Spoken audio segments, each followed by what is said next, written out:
Next up is Christine Fisher. She is in the Immunology and Microbial Pathogenesis program. She works with Dr. Matthias Schnell, and the title of her talk is Ensuring Against Rabies with a Broader Vaccine. Vaccines are a lot like insurance. Both are proactive steps that we take to prepare ourselves for the unlikely but possible event of something bad happening. And insurance companies like to remind us that our policies may not always cover every predicament that we could get into, such as raccoons getting into your roof or a car accident caused by your blind spot. And like insurance policies, sometimes vaccines don't protect against everything that you would expect them to. One vaccine where you really don't want to miss any blind spots is the rabies vaccine. Rabies is a disease that's spread by wild animals, and it kills 60,000 people around the world every year. That's about the same number of deaths caused by the flu in the US every year. But to really put those numbers into perspective, millions of people get the flu every year, and they recover and survive okay. Only 14 cases of survival from rabies disease have ever been documented. Fortunately, there's a vaccine, as I mentioned, but here's the blind spot.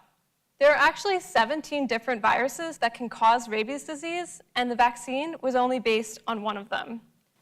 Some of these viruses are so different that the vaccine does not protect against them, but they're still deadly. So my thesis work is focused on making a vaccine that can protect more broadly against more of these rabies-related viruses. So I'll start with the current vaccine.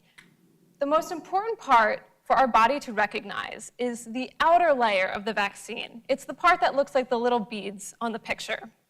And what I did is I re-engineered these little beads to contain parts of 2 different viruses.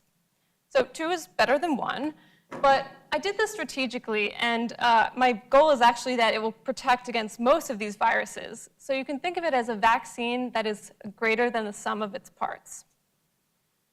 When I put this vaccine into mice, they developed strong immune responses in response to it. It was a very good sign that the vaccine was working. But even more importantly, they were completely protected from disease from 2 very different rabies-related viruses, just as we had hoped. So it's a very important first step, and the next steps will be to test even more of these viruses to see just how broadly protective this vaccine is. These rabies-related viruses are pretty rare, but they're deadly. And if there was an outbreak and we had no vaccine, it would be devastating, similar to other outbreaks of rare infectious diseases that do come up from time to time. Through my thesis work, I hope to ensure that, just in case, we have a vaccine ready and that we're in good hands. Thank you.